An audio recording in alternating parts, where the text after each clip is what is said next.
Assalamualaikum warahmatullahi wabarakatuh. Ya, kita terus kepada tindak balas penyesaran logam daripada larutan garamnya.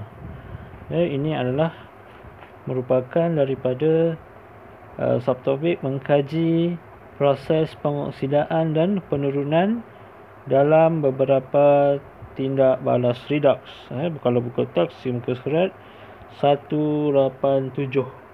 Jadi antara 4 yang dibincangkan beberapa tindak balas redox, salah satunya yang pertama adalah tindak balas penyesaran logam daripada larutan garamnya. Okey, jadi cikgu akan ringkaskan seberapa ringkas yang mungkin dan juga apa yang penting dalam tajuk ini. Okey, yang penting yang pertama adalah, ya, kamu tengok ini, ya, kamu kena tahu unsur yang lebih tinggi dalam siri elektrokimia.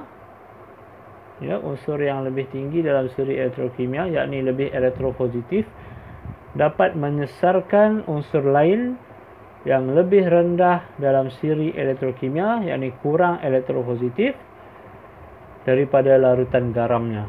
Ya, kalau kita dah belajar dah siri elektrokimia daripada kalium ke aurum, ya, siri elektrokimia daripada kalium ke aurum.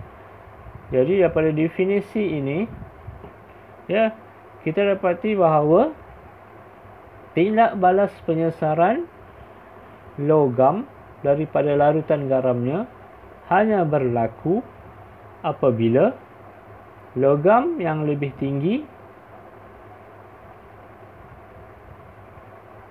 iaitu lebih elektropositif, dia akan menyesarkan logam yang lebih rendah daripada larutan garamnya. Okey, contoh di sini, ini sebelum tindak balas lah.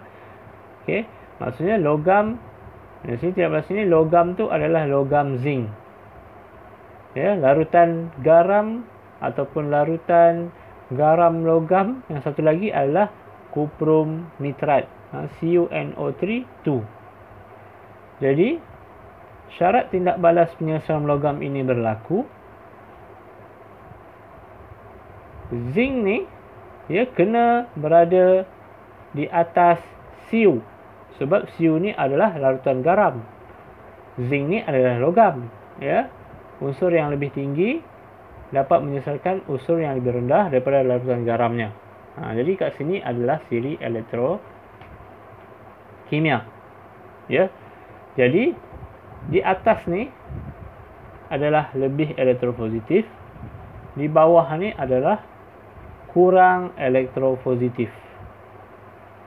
Baik, jadi zinc berada di sini dan kuprum berada di bawah zinc. Ya, larutan garam berada di bawah. Jadi, tindak balas ini boleh berlaku kerana dia menepati syarat penyesaran logam daripada larutan garamnya. Okey. Apa yang penting dalam tindak balas ini? Ya, yang pertama, kita kena tahu persamaan setengah. Ya, persamaan setengah adalah zinc pepejal, ya, akan menjadi ion zinc 2+ tambah 2 elektron. Ya, jadi ini adalah tindak balas pengoksidaan. Kenapa pengoksidaan? Sebab ya, dia kehilangan elektron. Jadi, ejen penurunan di sini adalah zinc. Okey, kita tengok tindak balas yang satu lagi. Apa berlaku pada ion Cu? Ya, ion Cu pula, Cu2+, ya, dalam keadaan aqueous tadi, dia akan menerima elektron, maksudnya adalah tindak balas penurunan, proses penurunan. Okey, akan menjadi menghasilkan Cu pepejal. Jadi, bila ini adalah proses penurunan, jadi Cu2+ ni adalah ejen pengoksidaan. Okey, jadi kita tengok pemerhatian apa berlaku dalam eksperimen ini. Ya, bila Zn dimasukkan dalam CuNO3 tu, ya, pemerhatian, ya, warna biru, ya, larutan aqueous CuNO3 ni akan menjadi biru yang pudar, ataupun dia menjadi tidak berwarna. Okey, dan munculnya satu mendakan yang berwarna perang. Itu pemerhatian dalam tindak balas ini. Okey, jadi untuk persamaan ion, Zn pepejal tambah ion Cu2+ equals menghasilkan Zn2+ dan Cu pepejal. Jadi kat sini kita tengok 2E dan 2E, tak boleh didarabkan lagi. Kalau 1E di sini, ni 2E, maksudnya semua ni kena darab 2 kan.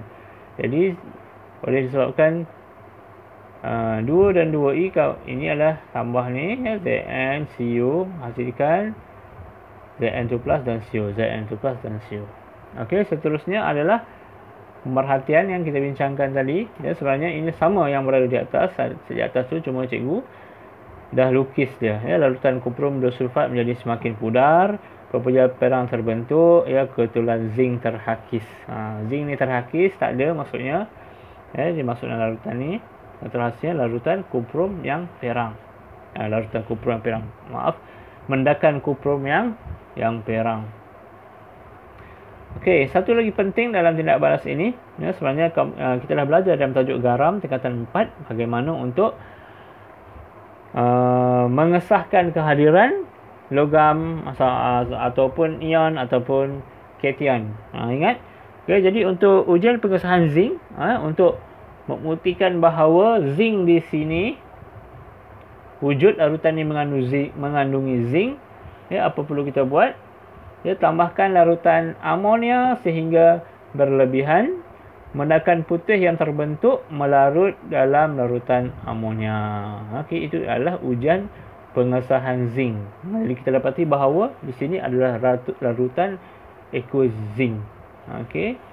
Jadi hasilnya adalah mendakan putih yang terbentuk melarut dalam larutan amonia yang berlebihan. Kita dah belajar di tajuk garam. Okey, jadi selain daripada menggunakan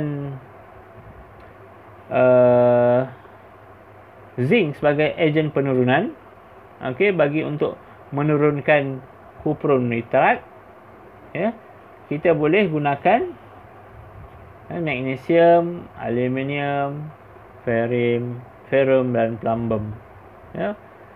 Kenapa boleh guna magnesium, aluminium, ferrum dan plumbum? Sebab kalau nak menurunkan kuprum nitrat, kuprum berada di sini, kita boleh gunakan sebarang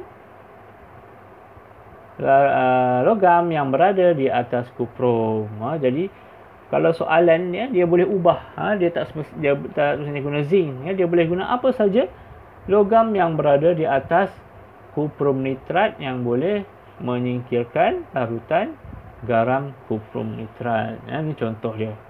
Magnesium boleh digunakan, aluminium, ferrum, plumbum. Sebab apa?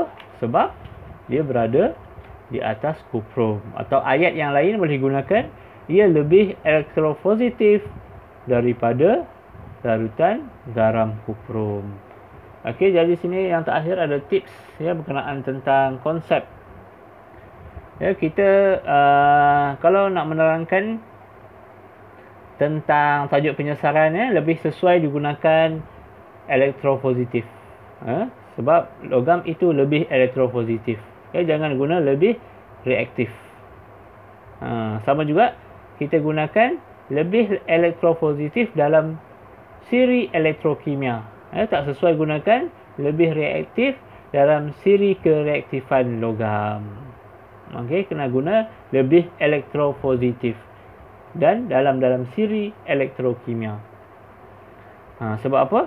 Sebab untuk reaktif dan siri kereaktifan ni hanya sesuai digunakan untuk tindak balas untuk menarik oksigen daripada sebatian oksida. Ni contoh dia.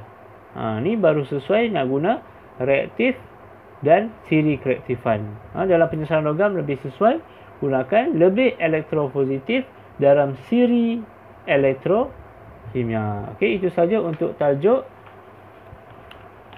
tindakan penyesaran logam daripada larutan garamnya. Sekian, terima kasih.